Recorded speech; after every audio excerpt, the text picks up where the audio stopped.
Well, I just went out and bought a DJI Sparks drone. This thing is actually really kind of cool.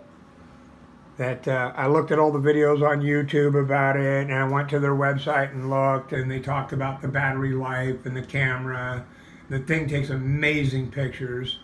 In sport mode, if you move sideways too quickly, the gimbal can't keep up with it, and it tilts your picture. But you put it in regular mode, and it doesn't do that. It's amazing. The only thing they didn't tell me, which I find kind of irritating, is that when it reaches 15% of battery life, it's automatically going to land, which means I've automatically lost 15% of the battery life to start with.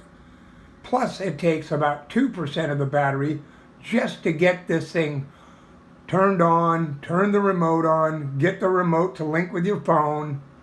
I noticed that there is a delay between the remote and your phone, but if you hardwire it, which they don't recommend, I don't see that delay. But otherwise, this thing takes amazing pictures, flies really well. Even in the wind, it flew pretty good. You know, granted, it was only a 10-mile-an-hour wind, but the pictures are really, really high quality as far as I'm concerned. For the person that just wants to go out and videotape, you know, all sorts of anything, your grandkids, mountains, rivers, whatever, it is a really good camera for that. I mean, it takes amazing pictures. I'm sure that when you take it home and edit, you could probably edit some really neat things into it, quality-wise. But I'm not a brain surgeon, and I barely know how to even make a video with this editing software yet, but I guess I can figure all that out. But the camera takes really good pictures, and I'm really impressed with it. Now, I ordered the Maverick Air, which should be here in a week, but I ordered that because it had a 3-axis gimbal and 4K. But this is the one I'm going to be throwing in my backpack and taking down to the river when my buddies and I are fishing steelhead and salmon and things like that, and getting some really cool video of us fighting fish, which we've never been able to do.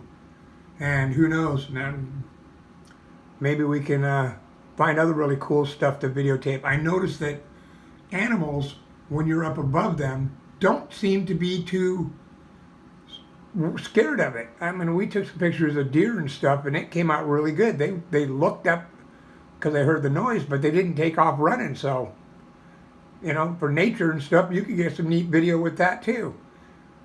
So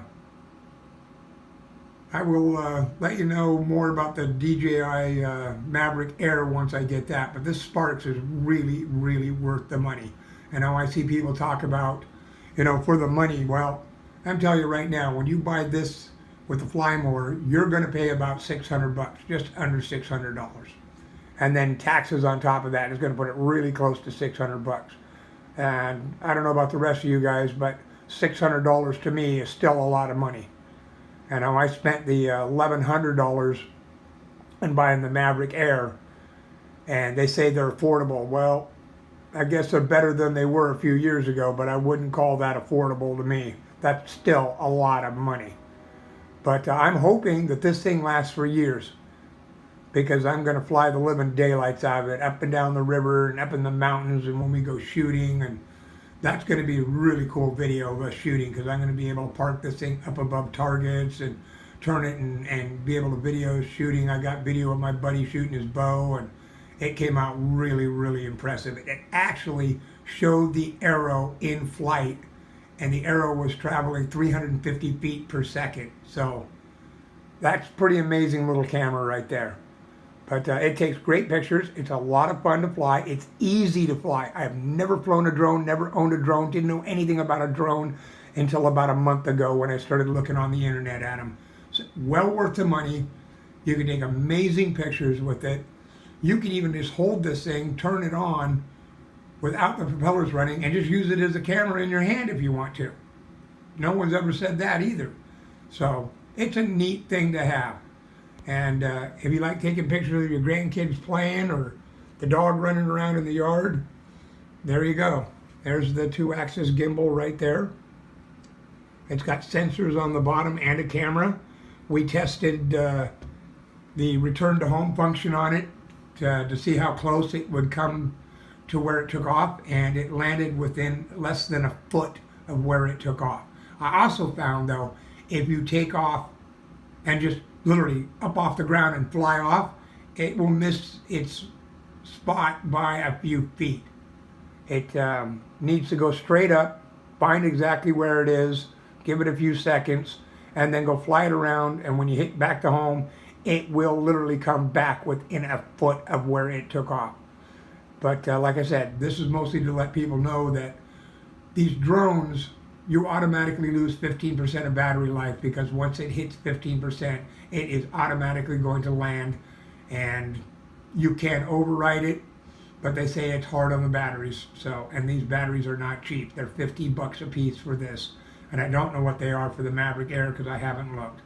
But I slammed it into a building at work, goofing around with it in sport mode, and it didn't even break the prop. It bounced off the building, didn't even scratch it. So I'm impressed. It's very durable. It's a lot of fun to fly, and I can't wait to get my Maverick Air and put it up against it. But this takes great pictures. So I want to get the Maverick Air. I will put this on the internet too. But like I said, this is most to tell people that you're going to lose 15% of battery life right out of the box.